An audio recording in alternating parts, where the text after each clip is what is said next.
രാഹുൽ മാങ്കൂട്ടുമായിട്ട് ബന്ധപ്പെട്ട് രാഹുൽ ഈശ്വർ ഇട്ട വീഡിയോയുടെ കുറച്ച് ഭാഗം ഞാൻ കഴിഞ്ഞ വീഡിയോയിൽ ചെയ്തിട്ടുണ്ടായിരുന്നു. ഇനി അതിൻ്റെ ബാക്കി ഭാഗം ഞാൻ അടുത്ത വീഡിയോയിൽ ചെയ്യാം. ഈ വീഡിയോയിൽ ഞാൻ രാഹുൽ മാങ്കൂട്ടുമായിട്ട് ബന്ധപ്പെട്ട് രാഹുലിനെതിരെ ഈ പോയിട്ടുള്ള പരാതികളുണ്ടല്ലോ, അത് നല്ല വ്യക്തമായിട്ട് പ്ലാൻ ചെയ്ത് ഉണ്ടാക്കിയെടുത്തൊരു പരാതിയാണെന്ന്, രാഹുലിനെ പൂട്ടാൻ വേണ്ടി തന്നെ മാത്രം കെട്ടിച്ചമച്ച ഒരു കഥയാണെന്ന് വ്യക്തമാവുന്ന രീതിയിലുള്ള കുറച്ച് കാര്യങ്ങളാണ് ഞാൻ ഈ വീഡിയോയിൽ കാണിക്കാൻ പോകുന്നത്.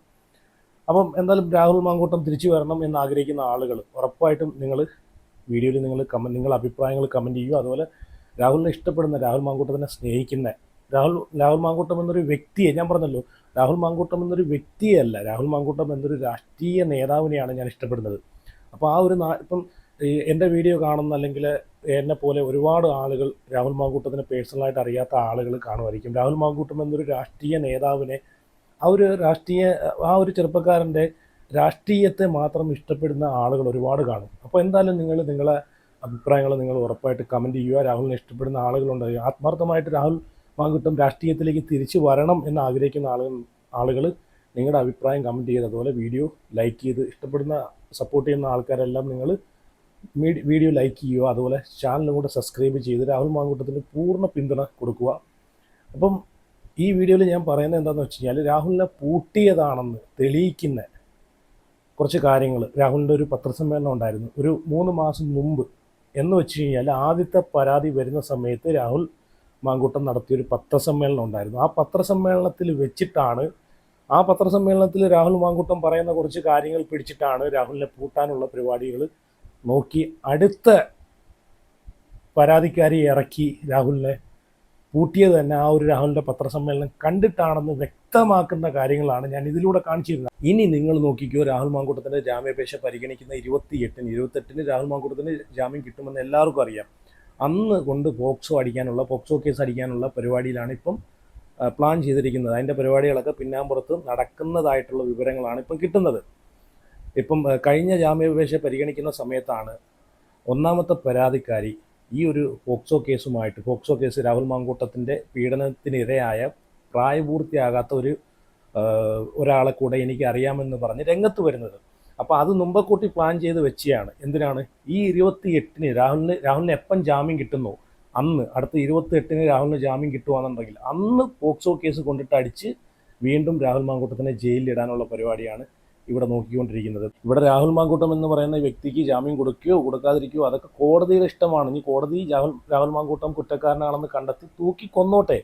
പക്ഷേ ഇവിടെ ഒരു കാര്യം എന്താണെന്ന് വെച്ച് കഴിഞ്ഞാൽ, ഈ ഒരു കേസ് ഉഭയകക്ഷി പ്രകാരം പരസ്പര സമ്മതത്തോടു കൂടി ചെയ്തിട്ടുള്ള കാര്യങ്ങൾ, അത് ഈ കോടതിയിൽ ഈ കേസ് നിലനിൽക്കുമോ ഇല്ലയോ എന്നൊക്കെ മനസ്സിലാക്കാതെ ഈ ഒരു മനുഷ്യനെ, ഈ ഒരു വ്യക്തിയെ ഇത്രയും ദിവസം ജയിലിൽ കൊണ്ടിടുന്നതിന് ആ ഒരു സിസ്റ്റം, എന്തിൻ്റെ പേരിലാണ് അങ്ങനെ ഒരു സിസ്റ്റം ഉണ്ടോയെന്ന് തന്നെ എനിക്ക് മനസ്സിലാവുന്നില്ല. അത് എന്തിൻ്റെ പേരിലാണെന്ന് എനിക്ക് ആ ഒരു സിസ്റ്റത്തോട് ഒട്ടും യോജിക്കാനേ പറ്റത്തില്ല.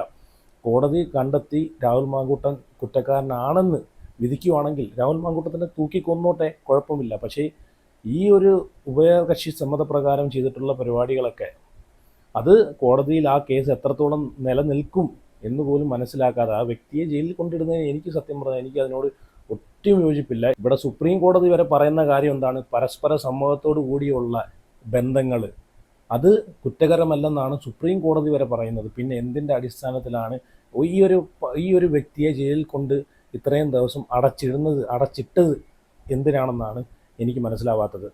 അപ്പോൾ എന്തായാലും ഞാൻ അന്ന് ഈ ഒരു വിഷയം എന്ന് വെച്ച് കഴിഞ്ഞാൽ, ഒന്നാമത്തെ പരാതി വന്ന സമയത്ത്, അത് പരാതിയായിട്ടല്ല അന്ന് വന്നത്, നമുക്കറിയാവുന്നതാണ്. അത് ഈ പറഞ്ഞിട്ടുള്ള വാട്സാപ്പ് ചാറ്റുകളും ഓഡിയോ സന്ദേശങ്ങളുമാണ് അന്ന് പുറത്ത് വന്നിട്ടുള്ളത്. ആ പരാതിക്കാരി ഈ അടുത്ത സമയത്ത് വരെ പരാതി കൊടുത്തിട്ടില്ലായിരുന്നു. ഒന്നാമത്തെ പരാതി ആയിക്കോട്ടെ, ഒന്നാമത് വന്ന കേസിൻ്റെ ഇതായിക്കോട്ടെ, രണ്ടാമത് വന്ന കേസിൻ്റെ ഇതായിക്കോട്ടെ, ഇതൊന്നും പരാതിയായിട്ട് എവിടെയും രജിസ്റ്റർ ചെയ്തിട്ടില്ല. ഇതൊക്കെ പോയിട്ടുള്ളത് ആദ്യം വന്നിട്ടുള്ളത് KPCCയിലും ഈ പറഞ്ഞിട്ടുള്ള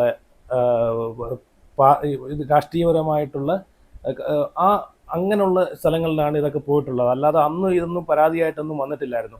അപ്പോൾ ആ സമയത്ത് ഒന്നാമത്തെ പരാതി വരുന്ന സമയത്ത് ഒന്നാമത്തെ ഈ ഇങ്ങനൊരു അലിഗേഷൻ വരുന്ന സമയത്ത്, ഒന്നാമത്തെ പരാതി എന്ന് പറഞ്ഞു കഴിഞ്ഞാൽ പരാതി കൊടുത്തിട്ടില്ല, ഞാൻ വീണ്ടും പറയുകയാണ്, ഒന്നാമത്തെ പരാതി രജിസ്റ്റർ ചെയ്തിട്ടില്ല. അത് അലിഗേഷനായിട്ട് വന്ന് ആരോപണമായിട്ടാണ് വന്നത്, ആരോപണമായിട്ട് വരികയും ചെയ്തു. ഈ പറഞ്ഞിട്ടുള്ള ഓഡിയോ സന്ദേശം, ഈ പറഞ്ഞിട്ടുള്ള വാട്സാപ്പ് ചാറ്റുകൾ പുറത്തുവിട്ടു. പിന്നെ രണ്ടാമതാണ് ഈ പറഞ്ഞിട്ടുള്ള DGPക്കും മുഖ്യമന്ത്രിക്കും പരാതി പോകുന്നത്. അപ്പോൾ അതിൻ്റെ കാരണമാണ് ഞാനിവിടെ പറയുന്നത്. ഇവിടെ നടക്കുന്ന നാടകം പൊളിയുന്നത് വെറും കള്ളക്കളിയാണെന്ന്, ഇതിനകത്ത് നടക്കുന്നതൊക്കെ വൻ ഗൂഢാലോചനയായിരുന്നു എന്നുള്ള സംഭവമാണ് ഞാൻ ഇവിടെ കാണിച്ചിരുന്നത്. അത് നിങ്ങൾ മനസ്സിലാക്കിക്കോണം. ഇപ്പോൾ ഒന്നാമത്തെ പരാതി വരുന്നത് ഈ പറഞ്ഞിട്ടുള്ള പരാതിയായിട്ട് ഒരു ആരോപണമായിട്ട് വരുന്നത് ഈ പറഞ്ഞിട്ടുള്ള വാട്സാപ്പ് സന്ദേശത്തിൻ്റെയും ഓഡിയോ സന്ദേശത്തിൻ്റെയും ഈ ഒരു ഇതിലൂടെയാണ് വരുന്നത്. അപ്പോൾ അതൊക്കെ കേട്ടിട്ടാണ് ജനങ്ങൾ രാഹുൽ മാങ്കൂട്ടം അങ്ങനെ ചെയ്തു ഇങ്ങനെ ചെയ്തു ഭയങ്കര സംഭവമായിട്ട് വാർത്തകളിലൊക്കെ വരുന്നു എന്ന് അറിയുന്നു. എന്നിട്ടും ഇത് രാഹുൽ മാങ്കൂട്ടത്തിൻ്റെ രോമത്തിൽ ഇതൊന്നും തൊടുന്നില്ല. രാഹുൽ മാങ്കൂട്ടത്തിനെ പാർട്ടിയിൽ നിന്നും പുറത്താവുന്നില്ല, രാഹുൽ മാങ്കൂട്ടം രാജിവെക്കുന്നില്ല. അപ്പോൾ ഇതൊക്കെ വന്നിട്ടുള്ളത് എന്താണെന്ന് വെച്ചാൽ ഇങ്ങനെ ഒരു ആരോപണം എടുത്തിട്ട് കഴിഞ്ഞാൽ കുറച്ച് വാട്സാപ്പ് ചാറ്റും അതുപോലെ കുറച്ച് ഓഡിയോയും എവിടെന്നെങ്കിലുമൊക്കെ എഡിറ്റ് ചെയ്ത് എങ്ങനെയെങ്കിലുമൊക്കെ തപ്പിപ്പറക്കി അറ്റവും മൂലവും ഇല്ലാത്ത കുറേ സാധനങ്ങൾ കൊണ്ടിട്ട് ചെയ്ത് കഴിഞ്ഞാൽ അത് രാഹുൽ മാങ്കൂട്ടം തന്നെ പറയുന്നുണ്ട്. രാഹുൽ മാങ്കൂട്ടം തന്നെ പറയുന്നത് ഇന്നത്തെ കാലത്ത് ഇതൊന്നും നിർമ്മിക്കാൻ വലിയ പാടുള്ള കേസല്ലെന്ന് രാഹുൽ മാങ്കൂട്ടം തന്നെ പറയുന്നുണ്ട്. ഞാൻ അതൊക്കെ കാണിച്ചു തരാം. അപ്പം അതൊക്കെ വന്നിട്ടും ഇങ്ങനെയുള്ള ഇത്രയും ആരോപണങ്ങളും ഈ വാട്സാപ്പ് ചാറ്റും ഓഡിയോ ഒക്കെ വന്നിട്ട് പോലും രാഹുലിൻ്റെ രോമത്തിൽ പോലും ഇത് ഏൽക്കുന്നില്ല. പിന്നെയും രാഹുലിന് ഓരോ പ്രൊമോഷനുകൾ കിട്ടി രാഹുൽ മുമ്പോട്ട് പോകുന്നതല്ലാതെ രാഹുലിൻ്റെ രോമത്തിൽ പോലും അത് ഏൽക്കുന്നില്ല. അപ്പോൾ ഇങ്ങനൊരു ആരോപണം വന്ന സമയത്ത് രാഹുൽ മാങ്കൂട്ടം ഒരു പത്രസമ്മേളനം വിളിക്കുന്നു. അപ്പോൾ രാഹുൽ തന്നെ അതിനകത്ത് പറയുന്നുണ്ട്. രാഹുൽ പറയുന്നതെന്ന് വെച്ച് കഴിഞ്ഞാൽ അത് പരാതിയുമായിട്ട് വരട്ടെ, പരാതിയുമായിട്ട് വന്നാലല്ലേ നമുക്ക് നോക്കാൻ പറ്റൂ. അല്ലെങ്കിൽ അല്ലാതെ ഈ പറഞ്ഞിട്ടുള്ള എവിടെയെങ്കിലും ഒരു നടി എന്ന് പറഞ്ഞിട്ടുള്ള ഇറിഞ്ഞി എവിടെയെങ്കിലും പോയിരുന്നിട്ട് ഒരു ഇൻ്റർവ്യൂ, ഒരു ചാനലിൽ ഇൻ്റർവ്യൂ കൊടുത്തെന്നും പറഞ്ഞിട്ട് അതെങ്ങനെ ഒരു ആക്കാൻ പറ്റും? ഒരിക്കലും അത് പരാതിയായിട്ട് കണക്കൂട്ടാൻ പറ്റത്തില്ല.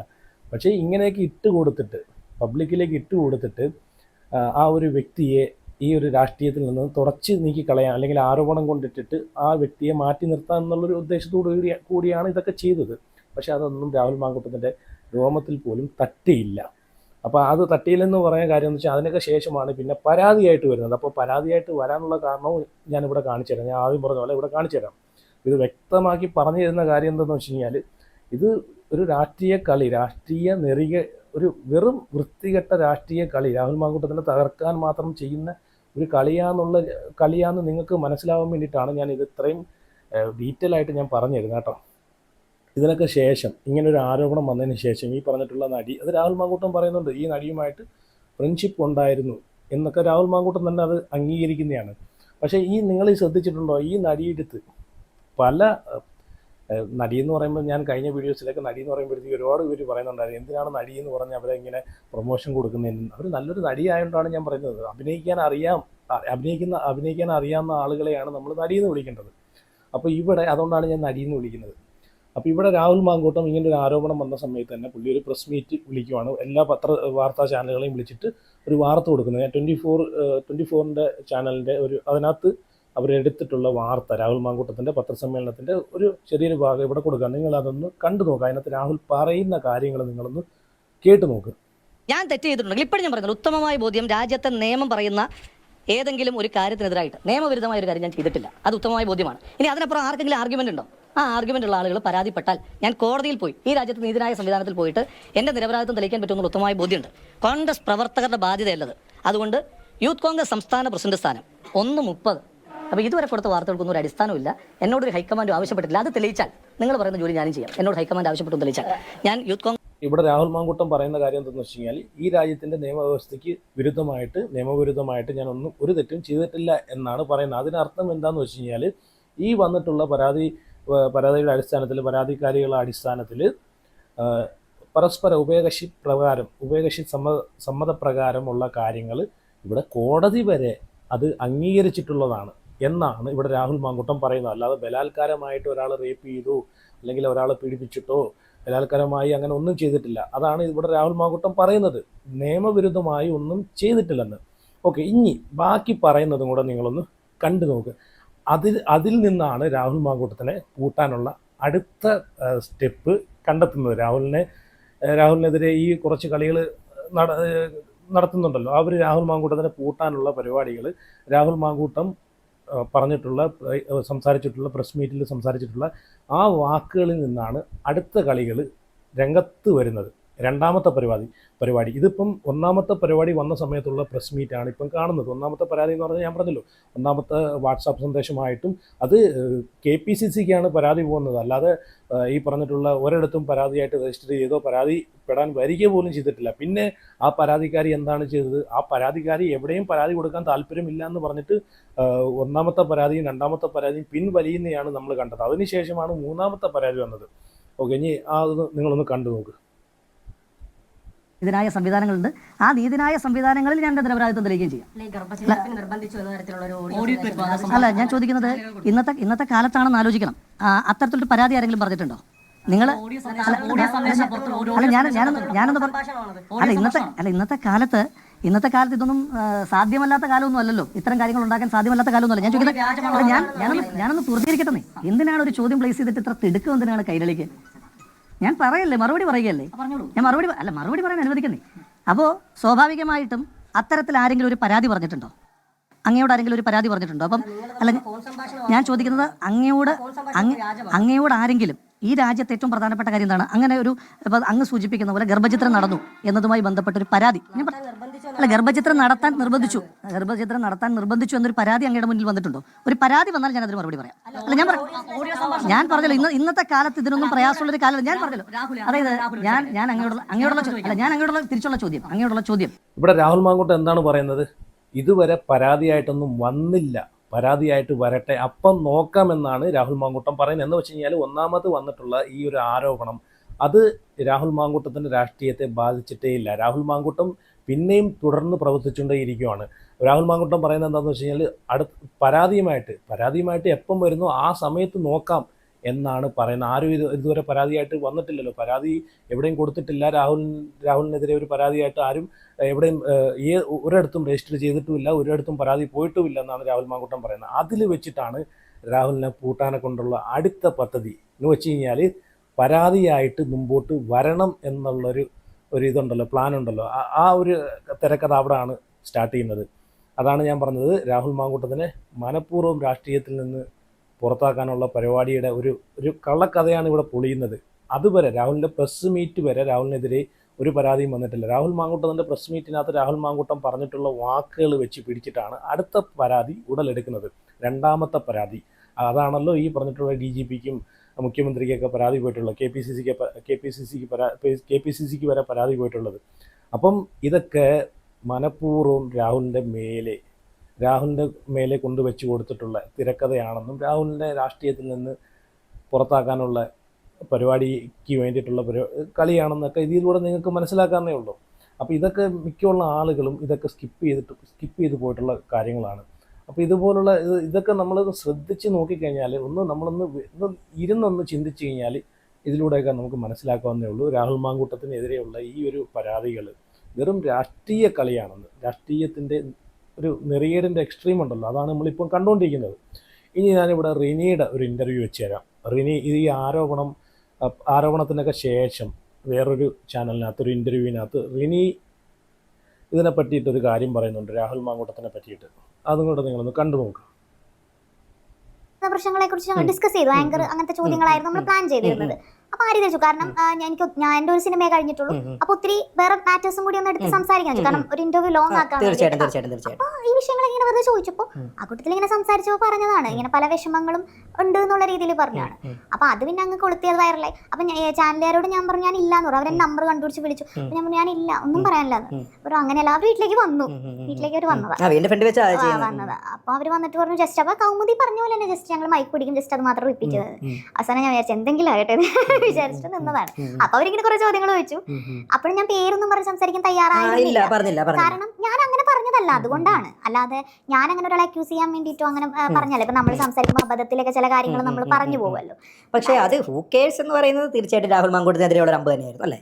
അങ്ങനെ പറഞ്ഞതല്ല, അതങ്ങനെ വ്യാഖ്യാനിച്ചാണോ? എനിക്ക് അത് പല പല വ്യാഖ്യാനങ്ങളും കാര്യങ്ങളും. പക്ഷെ അതിലൊരു അല്ല, അത് തീർച്ചയായിട്ടും ഹൂ കേഴ്സ് എന്ന് പറയുന്ന ആറ്റിറ്റ്യൂഡ് എന്ന് പറയുന്നത് മെഴുകുവാണ്. ഇന്റർവ്യൂവിൽ ഇരുന്ന് അങ്ങോട്ട് മെഴുകി കള്ളങ്ങളൊന്നും വരുന്നില്ല വായനകത്ത് കള്ളങ്ങളൊന്നും വരുന്നില്ല. കാരണം ഈ ഒരു ഇന്റർവ്യൂ ഞാൻ ഏതൊരു വീഡിയോക്ക് അത് ഞാൻ പറഞ്ഞിട്ടുണ്ട്, ഈ ഒരു ഇന്റർവ്യൂ അത്ര പ്രിപ്പയർഡ് ആയിട്ടുള്ളൊരു ഇന്റർവ്യൂ അല്ല. പക്ഷേ പ്രിപ്പയർഡ് ആയിട്ടുള്ളൊരു ഇന്റർവ്യൂവിനകത്ത് നല്ല രീതിയിൽ കള്ളങ്ങൾ പറഞ്ഞു വെക്കുന്നുണ്ട്. അപ്പോൾ ഇവിടെ കള്ളങ്ങൾ കിട്ടുന്നില്ല പറയാനെ കൊണ്ട്. അപ്പോൾ ഇവിടുത്തെ അവതാരകൻ നല്ല രീതിയിൽ ചോദിക്കുന്നുണ്ട് കേട്ടോ. അവതാരകൻ നല്ല രീതിയിൽ ചോദിക്കുകയും ചെയ്യുന്നുണ്ട്, നല്ല രീതിയിൽ അങ്ങോട്ട് കൊള്ളിച്ച് വയ്ക്കുകയും ചെയ്യുന്നുണ്ട്. അവതാരകൻ ചോദിച്ചു കണ്ടല്ലായിരുന്നു, രാഹുൽ മാങ്കൂട്ടത്തിനെ മാത്രം ഉദ്ദേശിച്ച് ആ ഒരു ഇൻ്റർവ്യൂ കൊണ്ടുപോയതല്ലേ എന്ന് ചോദിക്കുന്നത്. എന്ന് വെച്ചാൽ രാഹുൽ മാങ്കൂട്ടം പറയുന്ന കേസ് എന്നുള്ളൊരു, ഇവിടെ ഇപ്പം റിനി ഒരു ഡയലോഗ് എടുത്തിട്ടിട്ടാണല്ലോ ആ ഇൻ്റർവ്യൂ ക്ലോസ് വരെ ചെയ്യുന്നത്, ഫിനിഷ് വരെ ചെയ്യുന്നത്. ഇവിടെ റിനി പറയുന്ന കാര്യം എന്താണെന്ന് വെച്ച് കഴിഞ്ഞാൽ, ഞാനത് വേണമെന്ന് വെച്ച് പറഞ്ഞല്ല, ഞാൻ അറിയാതെ പറഞ്ഞു പോയതാണ്. അറിയാതെ പറഞ്ഞു പോയതാണെങ്കിൽ ഇങ്ങനൊരു ഈ ഒരു ഡയലോഗ് എടുത്ത് അതിനകത്ത് ഇടേണ്ട കാര്യമില്ലായിരുന്നല്ലോ. രാഹുൽ മാങ്കൂട്ടം സംസാരിക്കുന്ന സമയത്തൊക്കെ കേസ് എന്നുള്ളൊരു ഇതുണ്ടല്ലോ, ആ ഒരു പ്രയോഗം കൊണ്ടുവരുമല്ലോ. ആ ഒരു ഡയലോഗ് ഇവിടെ എടുത്തിടേണ്ട കാര്യമില്ലല്ലോ. പിന്നെ എന്താണ് പറയുന്നത്, വെറും പച്ചക്കള്ളമാണെന്ന് ഇതിലൂടെ തന്നെ നമുക്ക് മനസ്സിലാക്കാം. ഇതിനകത്ത് പറഞ്ഞ എന്താണ്, ആ ഇൻ്റർവ്യൂ കുറച്ചുകൂടെ ലെന്താക്കാൻ വേണ്ടിയിട്ട് ഞാൻ കുറച്ചും കൂടെയൊക്കെ ഒന്ന് സംസാരിക്കുകയാണ്. കുറച്ച് കാര്യങ്ങളൊക്കെ നമ്മൾ സംസാരിച്ചിരുന്ന വിഷയങ്ങളൊക്കെ ഒന്ന് കഴിഞ്ഞപ്പോഴത്തേക്ക് ഇതൊക്കെ ഒന്ന് രാഷ്ട്രീയത്തിലേക്ക് ഒന്ന് പോകാമെന്ന് വിചാരിച്ച് അങ്ങോട്ട് പോയി. അതിനകത്ത് രാഹുൽ മാങ്കൂട്ടത്തിനെ ഒന്ന് എടുത്തിടാമെന്നൊക്കെ വിചാരിച്ച് അങ്ങനെയൊക്കെ ഉള്ള രീതിയിലാണ് പറഞ്ഞ് അവിടെ ഒപ്പിക്കുന്നത്. ചുമ്മാ അങ്ങ് കയറി പോയത്, അല്ലാതെ ആരും പറഞ്ഞിട്ടൊന്നുമല്ല, അല്ലാതെ ഒന്നും നമ്മൾ പ്ലാൻ ചെയ്തതല്ല. ഒരു ഇൻ്റർവ്യൂ എടുക്കുന്ന ആൾ, നിങ്ങൾക്ക് ഇത് കേൾക്കുന്ന ആളുകൾക്ക്, സാമാന്യം തലയ്ക്കകത്തുള്ള ആളുകൾക്ക് ചിന്തിക്കാനേ ഉള്ളൂ. ഒരു ഇൻ്റർവ്യൂ എടുക്കുന്ന ആൾ ഏതെങ്കിലും ഒരാളെ അല്ല തോന്നിയത് കോതയ്ക്ക് പാട്ടെന്നുള്ള രീതിയിൽ ഒരാളെ പിടിച്ചിരുത്തിയിട്ട് ഇൻ്റർവ്യൂ എടുക്കൂ. ഇതൊക്കെ വെൽ പ്രിപ്പയർഡ് ആയിട്ട് ചെയ്യുന്ന പരിപാടിയാണ്. ഒരാളെ കൊണ്ടുവരുന്നു, ഇൻ്റർവ്യൂ എടുക്കുന്നു, ഏതൊക്കെ ക്വസ്റ്റ്യൻസ് ചോദിക്കണം, ഏതൊക്കെ ക്വസ്റ്റ്യൻസ് ചോദിക്കേണ്ട ഒരു സ്ക്രിപ്റ്റ് എഴുതി വെച്ചിട്ടാണ് അവർ ചോദിക്കുന്നത്. ഇത്ര മിനിറ്റിൽ ഒരു ഇൻ്റർവ്യൂ എടുക്കണം, ഇത്ര മിനിറ്റ് കൊണ്ട് ഫിനിഷ് ചെയ്യണം എന്നൊക്കെ അതിൻ്റെ ഡയറക്ടറാണ് തീരുമാനിക്കേണ്ടത്. അല്ലാതെ അവിടെ നമ്മൾ ക്ഷണിച്ച് വരുന്നൊരു ഗസ്റ്റ് അല്ല ഇതൊന്നും തീരുമാനിക്കേണ്ടത്. അവരെ ജോലി എന്ന് വെച്ച് കഴിഞ്ഞാൽ ചോദിക്കുന്ന ക്വസ്റ്റ്യൻസിന് ആൻസർ പറയൂ, അതാണ്. അപ്പം ഇതിനകത്ത് തന്നെ കള്ളമുണ്ട്. ഇവർ പറയുന്നതിനകത്ത് തന്നെ പച്ച കള്ളമെന്നുണ്ട്. അതൊക്കെ എല്ലാം തീർന്നു കഴിഞ്ഞപ്പോഴത്തേക്ക് കുറച്ച് ലെന്ത് കൂട്ടാൻ വേണ്ടിയിട്ട് ഞാൻ കുറച്ച് കാര്യങ്ങളും കൂടെ അങ്ങനെ ചുമ്മാ അങ്ങോട്ട് സംസാരിച്ച് അതിൻ്റെ കൂടെ ഇതിലങ്ങ് ചുമ്മാ അങ്ങ് എടുത്തിട്ടേ, അല്ലാതെ ഒന്നും ചെയ്യണമെന്നില്ല. അതിനുശേഷം നമ്മൾ കണ്ടതാണ് പല സ്ഥലങ്ങളിലും വന്നിട്ട് രാഹുൽ മാങ്കൂട്ടത്തിന് എതിരെ അമ്പ് എയ്യുന്ന റിനിയാണ് നമ്മൾ കണ്ടത്. എന്നിട്ടും എന്തുകൊണ്ട് രാഹുൽ മാങ്കൂട്ടത്തിനെതിരെ പരാതി കൊടുക്കുന്നില്ല? രാഹുൽ മാങ്കൂട്ടത്തിൻ്റെ പേര് പോലും പറയാൻ എന്തിനാ പിന്നെ പേടിക്കുന്നത്? എന്നിട്ട് എല്ലായിടത്തും വന്നിരുന്ന് പറയുന്നതാണ്, ഞാൻ ആരെയും പേര് പറഞ്ഞിട്ടില്ലല്ലോ. എന്തുവാടെ ഇതൊക്കെ? സത്യം പറഞ്ഞാൽ ഇതൊക്കെ ഉണ്ടല്ലോ, ഇതൊക്കെ ഞാൻ പറഞ്ഞല്ലോ, ഹരിയാഹാരം കഴിക്കുന്ന ആളുകൾക്ക് ഇതൊക്കെ എന്താണെന്ന് ഇതൊക്കെ മനസ്സിലാക്കാവുന്നേ ഉള്ളൂ. ഇതൊക്കെ വെറും കള്ളക്കളികളാണ് ഇതിൻ്റെ പുറകിൽ നടക്കുന്നത്. അപ്പോൾ എന്തായാലും നിങ്ങളുടെ അഭിപ്രായങ്ങളെല്ലാം നിങ്ങൾ ഉറപ്പായിട്ട് കമൻറ്റ് ചെയ്യുക. ബാക്കി രാഹുൽ ഈശ്വർ ഇട്ട വീഡിയോയിൽ സീന കുഞ്ഞമ്മ പറയുന്ന കാര്യങ്ങളൊക്കെ ഉണ്ടല്ലോ, അത് അടുത്ത വീഡിയോയിൽ ഞാൻ ചെയ്യാം. അപ്പോൾ നിങ്ങളുടെ അഭിപ്രായങ്ങളെല്ലാം ഇതിനെ പറ്റിയിട്ട് ഉറപ്പായിട്ട് കമൻറ്റ് ചെയ്യുക. രാഹുൽ മാങ്കൂട്ടം തിരിച്ചു വരണമെന്ന് ആഗ്രഹിക്കുന്ന ആളുകളെല്ലാം ഉറപ്പായിട്ടും നിങ്ങളുടെ അഭിപ്രായം കമൻറ്റ് ചെയ്യുക. അതുപോലെ വീഡിയോ എല്ലാവരും ലൈക്ക് ചെയ്യുക, ചാനൽ എല്ലാവരും സബ്സ്ക്രൈബ് ചെയ്യുക. See you.